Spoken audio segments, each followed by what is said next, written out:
कडे जायला एक फाटा आहे। या रस्त्याच्या आजूबाजूला शेती आणि बंधारे असल्यामुळे पावसाळ्यात हा परिसर निसर्गरम्य दिसतो।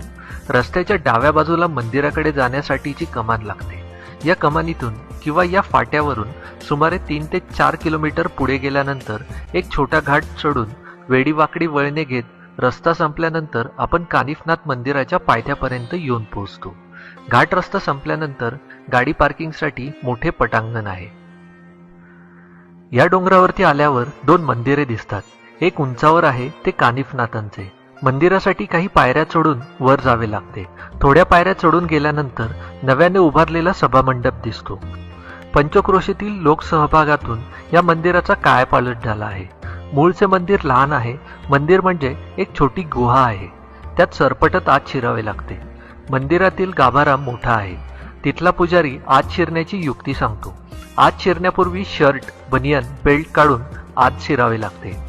आतमध्ये शिरल्यानंतर अंधाराला डोळे सारवतात आणि थोड्याच वेळात नीट समाधी दिसू लागते। मंदिरामध्ये जाण्यासाठी दरवाजा नसून खिडकी वजा 1 फूट बाय 1 फुटाची चौकट आहे। या चौकटीतून कितीही जाड असलेल्या व्यक्तीला सरपटत आतमध्ये जाता येते। आतमध्ये 15-20 जण मावू शकतील एवढा मोठा गाभारा आहे। आतमध्ये प्रवेश केल्यानंतर समोर दिसते ती यावन दर्ग्यासारखी कानिफनाथांची समाधी। धूप व फुलांचा सुगंध मन प्रफुल्लित करतो। मशिदीसारखे त्यावर एक कापड पसरलेले दिसते। ज्याप्रमाणे आतमध्ये प्रवेश केला तसेच बाहेर पडावे लागते।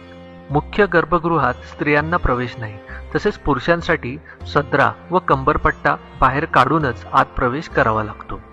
याच वेळी इथे भिंतीवर लिहिलेला एक संदेश आपले स्वागत करत असतो। असेल श्रद्धा ज्याच्या उरी, त्याच दिसे कानिफनाथ मुरारी। कानिफनाथ महाराज हे नवनाथ महाराजांपैकी एक आहे।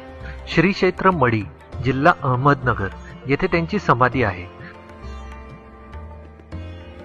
त्यांच्या शिष्यवर्गात अवजीनाथ महाराजांचा समावेश आहे।